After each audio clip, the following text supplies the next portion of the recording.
আমি তো ভাই অবাক হচ্ছি। আপনারাও কি অবাক হচ্ছেন? অপু বিশ্বাসের ভক্তদের জন্য আজকের ভিডিওটা খুবই খুবই এক্সক্লুসিভ।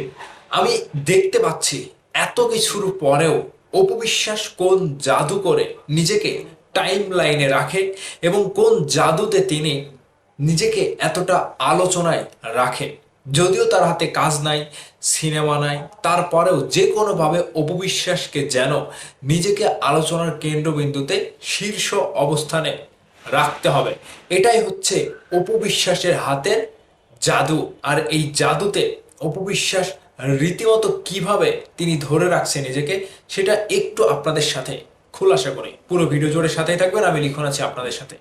প্রথমত বলে রাখি, একজন অপু বিশ্বাস ঢালিউডের কুইন। আর এই কুইন পদবি পাওয়ার জন্য তাকে অনেক অনেক সিনেমায় কাজ করতে হয়েছে। শাকিব খানের সাথে বিশেষ করে জুটি হিসেবে তার যে পরিচয়টা তিনি অর্জন করেছে ঢালিউড ইন্ডাস্ট্রিতে, সেই জায়গা থেকে শুরুটা যখন অপু বিশ্বাস শাকিব খানের সাথে শুরু করে, এখন পর্যন্ত অপু বিশ্বাসের জনপ্রিয়তায় ভাটা পড়েনি।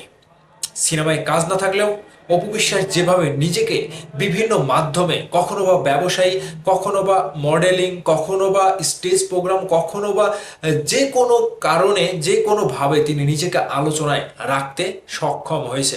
অন্যদিক থেকে বুবলি কিন্তু পারেনি।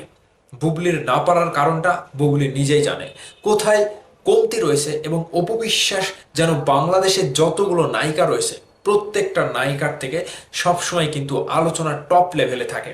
এই যে অপুর হাতে যে জাদুটা রয়েছে, এই জাদুটা হচ্ছে অপু বিশ্বাস দর্শকের পালসটা বুঝতে পারে। এবং অপু বিশ্বাস ইন্ডাস্ট্রির যতগুলো মানুষ রয়েছে প্রত্যেকের পালস ধরে ধরে তিনি দেখেছে। এখান থেকে অপু বিশ্বাসের সবকিছু জানা, তিনি সবকিছু বুঝে গিয়েছে। কোন জায়গায় কোন কায়দায় কিভাবে চলতে হবে সেটা অপু বিশ্বাসের ঠোঁটস্থ এবং মুখস্থ।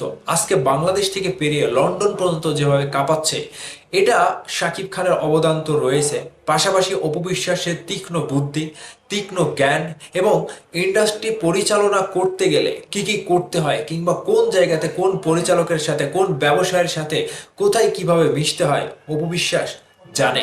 এটা হচ্ছে অপু বিশ্বাসের কারিশমাও বলতে পারেন। যারা তাকে পছন্দ করে না তাদেরকে নিয়ে অপু বিশ্বাস বেশি বেশি কথা বলে কি জন্য? যেন তাকে নিয়ে আলোচনা করে এবং আলোচনার কেন্দ্রবিন্দুতে একমাত্র অপু বিশ্বাসই থাকে। যাই হোক, সন্তান নিয়ে, স্বামী নিয়ে, ব্যবসায়িক জীবন নিয়ে অপু বিশ্বাস যেভাবে স্ট্রাগল করে যাচ্ছে সেটা লক্ষণীয়। এবং এই পর্যায়টা অপু বিশ্বাস দীর্ঘদিন আগে থেকে করার যে চেষ্টা করছিল, সেই চেষ্টায় অপু বিশ্বাস আজকে সফল। একজন সফল উদ্যোক্তা বলতে পারেন, একজন সফল ব্যবসায়ী বলতে পারেন, একজন সফল নায়িকা বলতে পারেন, একজন ঢালিউডের সফল কুইন বলতে পারেন, যেটা অপু ছাড়া আমি অন্য কারো ভেতরে দেখতে পাচ্ছি না। বুবলির বিষয়টা দেখেন কেমন। বুবলি তো সারা জীবন সংসারের পেছনে ছুটলো। শাকিব খানের সাথে যাওয়ার পরে সন্তান হলো, সন্তানের পরে এখন পর্যন্ত তিনি সংসার নিয়েই আছে। সিনেমার কাজ যাই হোক করেছে, কিন্তু সেগুলো আশানুরূপ সাড়া ফেলতে পারেনি। কিন্তু ব্যবসায়িক বলেন কিংবা উদ্যোক্তা বলেন, এরকম কোনো জায়গা বুবলি তৈরি করতে পারেনি। ঠিক অন্য জায়গা থেকে অপু বিশ্বাস কিন্তু পেরেছে। এবং তার ভক্তদেরকে তিনি রীতিমতো এখনো সোশ্যাল মিডিয়াতে, ব্যবসায়িক কেন্দ্রবিন্দুতে কিংবা বিভিন্ন জায়গায় ইন্টারভিউতে গিয়ে এখনো কিন্তু চাঙ্গা করে রেখেছে। আর এই অপু বিশ্বাস এতটাই চালাক একজন মানুষ, তিনি শাকিব খানের সাথে যখন চলেছে কিভাবে কোনটা ক্যাপচার করতে হবে, কোনটা ট্যাকেল দিয়ে কিভাবে নিজেকে ঘুরিয়ে আবার মোড় ঘুরিয়ে নতুন কায়দায় আনতে হবে, কিংবা নতুন মোড়ে নিজেকে আবারও প্রেজেন্ট করতে হবে, অপু বিশ্বাস জানে। ভাই, আমি এই জন্যই বলছি যে একজন ঢালিউড কুইনের এমন তীক্ষ্ণ ব্রেন কেউ কিন্তু ধরতে পারে না। এবং অপু বিশ্বাস যেই পথটা অবলম্বন করে চলেছে, সেই পথটা বাংলাদেশের কোনো নায়িকাই পারেনি, ধরতেই পারেনি। যেটা শাকিব খানের সাথে শুরু থেকে অপু বিশ্বাস নিজের ভেতরে ধারণ করে আসছিল, এই ধারাটা অপু বিশ্বাস নিজের জীবনের সাথে জড়িয়ে নিয়েছে।